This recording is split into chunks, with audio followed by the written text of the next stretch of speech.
Hoy leeremos la obra de Víctor Hugo, Los Miserables. Eh, Tomo segundo, parte primera, libro séptimo.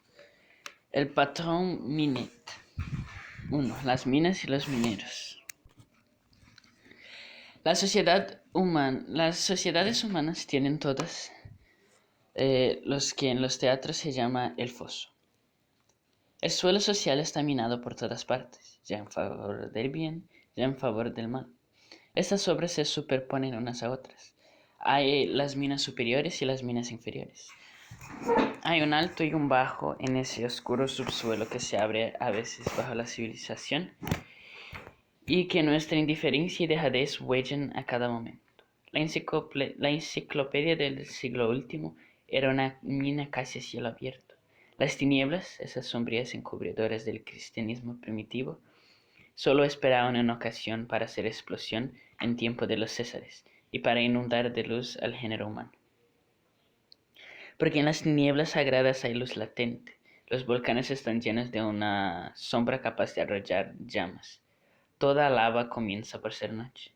Las catacumbas donde se dijo la primera misa no eran solo en la cueva de Roma, sino que eran también el subterráneo del mundo. Abajo el edificio social, la complicada maravilla de los sótanos, de todo el edificio grande, excavaciones de todas clases. Allí están la mina religiosa, la mina filosófica, la mina política, la mina económica y la mina revolucionaria. Unos acaban con la pica de la idea, otros con el número, otros con la cólera. Se llaman unos y se corresponden desde una catacumba a la otra. Las utopías, caminan por bajo de tierra en las galerías y se ramifican en todos sentidos. Encuéntranse a veces y fraternizan. Juan Jacobo presta su pico a Diógenes, que a su vez le presta su linterna. Algunas veces combaten entre sí. Calvino anda a la greña con Socino, pero nada detiene ni interrumpe la atención de todas estas energías hacia su fin, ni la vasta actividad simultánea que va y viene. Sube, baja y vuelve a subir en aquellas oscuridades, y que transforma lentamente lo superior por lo inferior, el exterior por el interno, inmenso hormiguero desconocido. La sociedad apenas sospecha esta excavación, que dejando la superficie le cambia las entrañas. Tantos pisos subterráneos suponen otros tantos trabajos diferentes, otras tantas extracciones diversas. ¿Qué sale de todas estas profundas cimas? El porvenir. Cuando más ahonda, más misteriosos son los trabajadores. El trabajo es bueno hasta un grado que el filósofo social sabe conocer. Más allá de este grado, el dudoso es dudoso y mixto. Más abajo llega a ser terrible. A cierta profundidad de las excavaciones no son ya penetrables al espíritu de civilización. El límite respirable del hombre está traspasado y es posible un principio de monstruos. La escala descendente es extraña. Cada uno de sus escalones corresponden a un piso que la filosofía puede asentar el pie y a donde se encuentra a uno de sus obreros, algunas veces divinos y otras veces deformes. Más abajo de Juan Hus se halla Lutero, más abajo de Lutero está Descartes, por bajo de Descartes está Voltaire, por bajo de Voltaire está Condorcet, por bajo de Condorcet Robespierre, por bajo de Robespierre Marat, por bajo de Marat Babeuf, y si se continúa. Más bajo aún en el límite lo separa el distinto de lo invisible, se divisan confundamente otros hombres sombríos, que acaso no existen aún. Los de ayer son espectros, los de mañana son larvas. La visita del espíritu los distingue oscuramente. El trabajo embrionario del porvenir es una de las visiones del filósofo. Inaudito espectáculo, un mundo en el limbo del estado de feto. Saint-Simon, Owen, Fourier se hallan también en las mismas cimas laterales. realmente, aunque cierto encadenamiento divino invisible une entre sí sin saberlo ellos mismos, a todos estos minadores subterráneos que casi siempre se creen aislados, no lo están. Sus trabajos son muy diversos.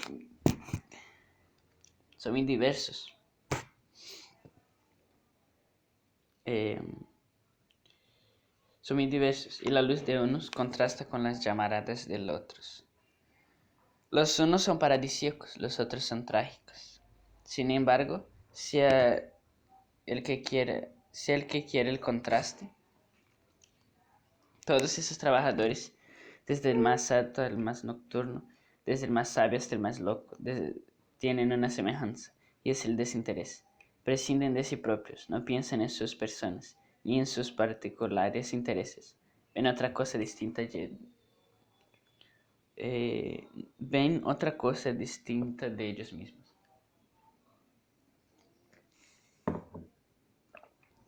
Tienen una mirada y esa mirada busca lo absoluto. El primero tiene todo el cielo en los ojos. El último, por enigmático que sea, tiene también en sus pupilas la pálida claridad del infinito. Respetemos de todos modos a todo el que tiene por signo la pupila estrella. La pupila sombra es el otro signo. En ella principia el mal. Delante de aquel que no tiene mirada, meditad y estremeceos. El orden social tiene siempre sus mineros negros. Hay un punto en que el ahondamiento es el entierramiento, en que la luz se apaga. Por bajo de todas estas minas que acaban de indicar, más abajo de todas esas galerías, más abajo de todo ese sistema inmenso, venoso, subterráneo, del progreso y de la utopía, mucho más adentro de la tierra, más abajo de Marat, más abajo de Babeuf, más abajo, muchísimo más abajo, y sin relación ninguna con los pisos superiores, se halla la última zapa. Sitio formidable, es lo que hemos designado con el nombre de foso. En el foso de las tinieblas, es la cueva de los ciegos, Inferi. Este foso se comunica con los abismos.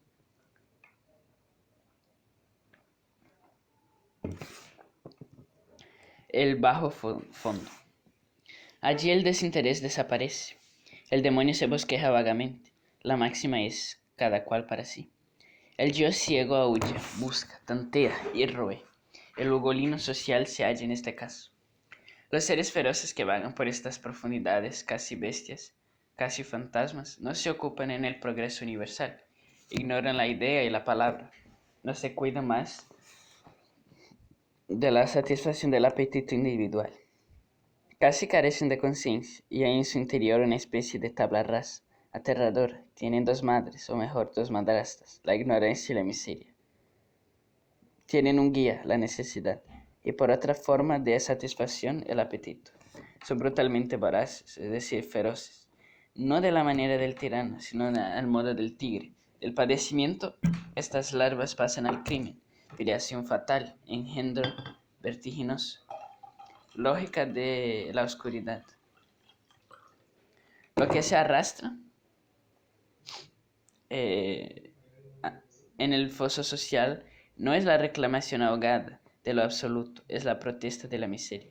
El hombre se convierte allí en dragón. Tener sed y hambre es el punto de partida, ser Satanás es el punto de llegada. De esta cueva sale la ceneja. Acabamos de ver a poco, en el libro cuarto, una de las regiones de la mina superior, de la gran zapa política, revolucionaria y filosófica. Allí acabamos también de decirlo. Todo es noble, puro, digno y honrado. Allí ciertamente puede uno engañar si se engaña, pero el error es venerable porque le lleva envuelta hacia el heroísmo. El conjunto del trabajo que allí se ejecuta tiene un nombre, el progreso. Ha llegado el momento de entrever estas profundidades, las profundidades repugnantes. Existe bajo la sociedad, insistimos en ello, y existirá hasta el día en que la ignorancia sea destruida, la gran caverna del mal. Esta cueva es la última de todas y es el enemigo de todas. Es el odio sin excepción. Esta cueva no conoce filósofo ninguno. Su puñal nunca ha servido para atajar una pluma.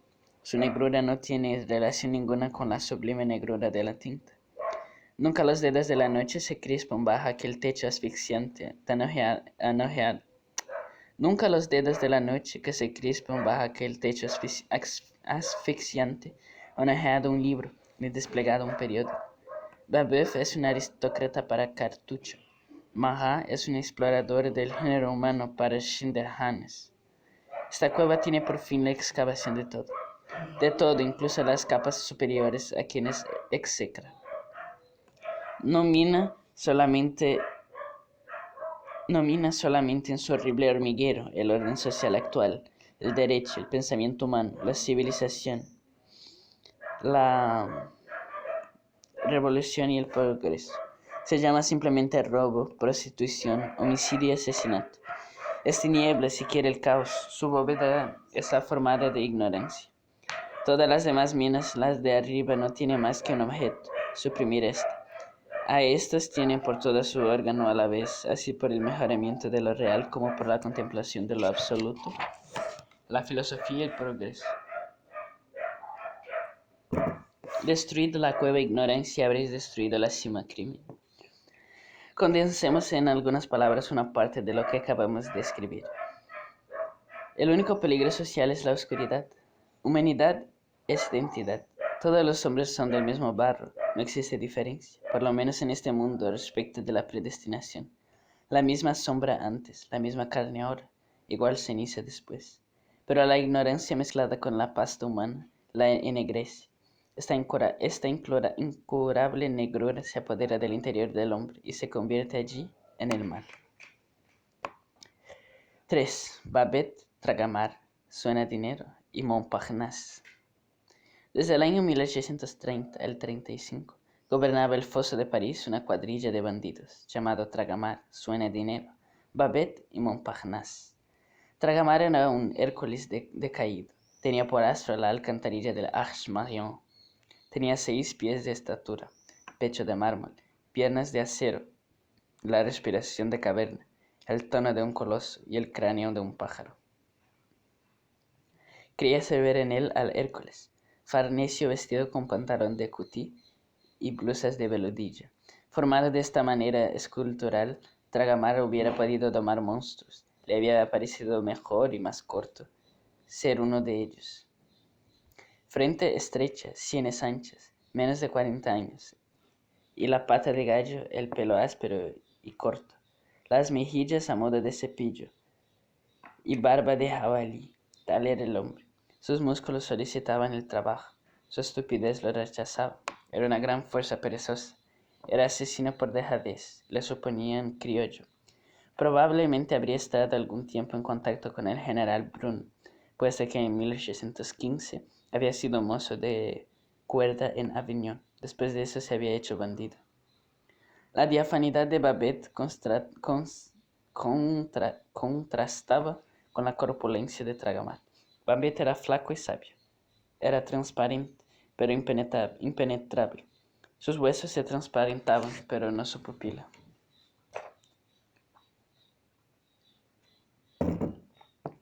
Decíase químico. Había sido bufón en casa de Bobiche y payaso en casa de Bobino. Había representado el vaudeville en Saint-Mihiel. Era hombre intencionado, gran charlatán, que subrayaba sus sonrisas y entrecomaba sus gestos, sus guetos. Su industria consistía en vender el aire libre busto de yeso y retratos del jefe del Estado. Además, era sacamuelas, había enseñado fenómenos en las ferias y poseído una barraca con trompeta y este anuncio. Babet, artista, dentista, miembro de varias academias, hace experimentos físicos de metales y metaloides. Estirpa los dientes y saca los raigones dejados por sus colegas. Precio: una muela, franco y medio. 2 muelas, 2 francos. 3 muelas, 2 francos y medio. Aprovechar la ocasión. Aprovechar la ocasión significaba haceros arrancar todas las muelas posibles. Había sido casado y tenido hijos, pero no sabía qué había sido de su mujer ni de sus hijos. Los había perdido como se pierde un pañuelo. Rarísima excepción en el mundo en que vivía Babet. Leía los periódicos. Rarísima excepción en el mundo en que vivía, Babet leía los periódicos. Un día, cuando aún vivía con su familia en su barraca movible, leyó El Mensajero que Una mujer había dado a luz un niño suficientemente viable, cual tenía oído de ternera, y exclamó: «Oh, qué fortuna, no será mi mujer la que tenga el talento de darme un hijo por el estilo». Después lo abandonó todo para trabajar en París. Dicho es suyo. ¿Quién era Suena Dinero? Era la noche. Esperaba para presentarse que el cielo se hubiera cubierto de negro. Por la noche salía de un agujero, a donde volvía antes de amanecer. ¿Dónde estaba ese agujero? Nadie lo sabía. Siempre, en la más completa oscuridad, nunca hablaba a sus cómplices, sino volviendo la espalda. ¿Se llama Suena Dinero? No, él suele decir: «Yo me llamo Nadie».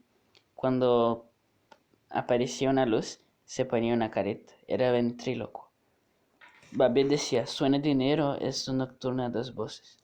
Suena Dinero era un ser vago, errante, terrible. No había seguridad de que tuviese un nombre, puesto que Suena Dinero era apodo. No era seguro que tuviese voz, porque su vientre hablaba con más frecuencia que su máscara. Desaparecía como un fantasma y aparecía como un escotillón.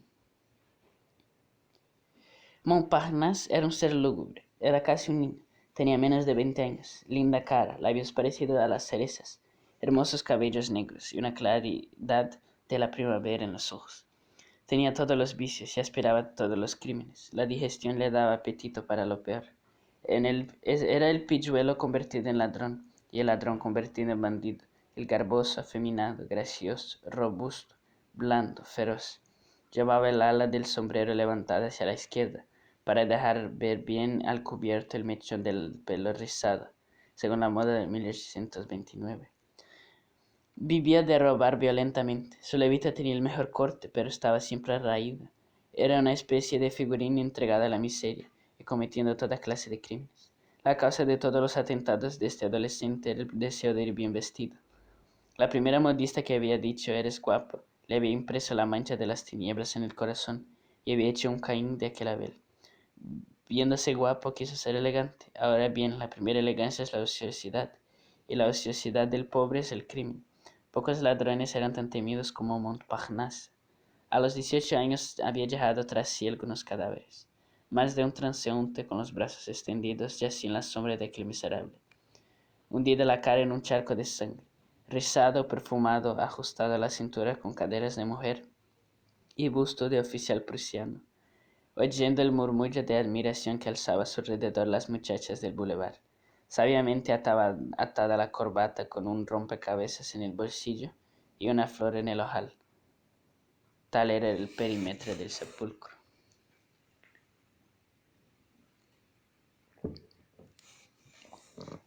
Composición de la compañía.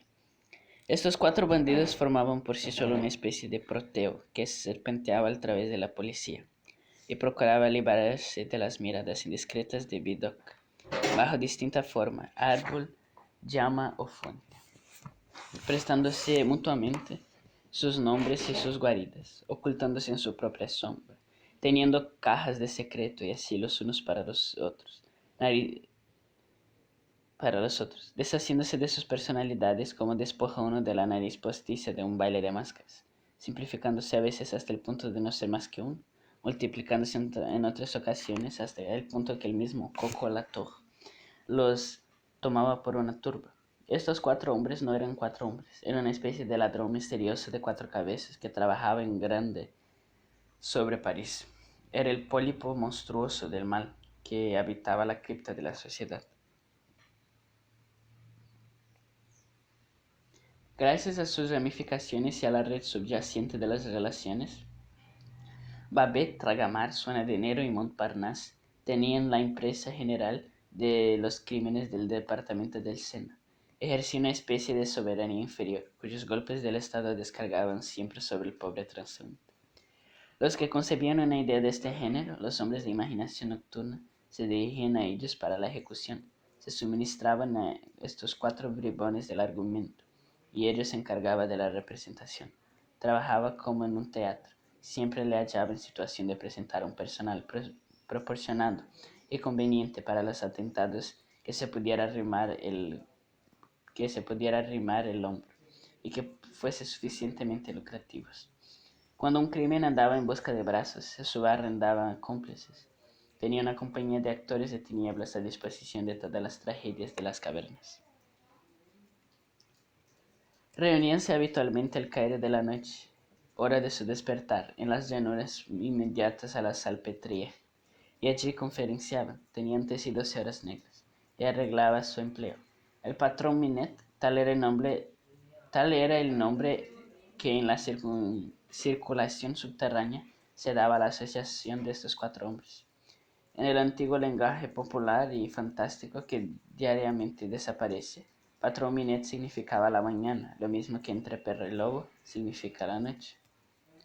Este apelativo, patrón Minette, procedía probablemente de la hora en que se concluía su trabajo, puesto que al alba es el momento en que se desvanecen los fantasmas y se separan los bandidos. Bajo esta firma eran conocidos aquellos 4 hombres. Cuando el personal del crimen visitó a Lacenaire en su prisión, le preguntó sobre el delito que éste negaba. ¿Quién ha hecho esto? Lacenaire dio esa respuesta enigmática para el magistrado, pero clara para la policía. Tal vez el patrón Minette.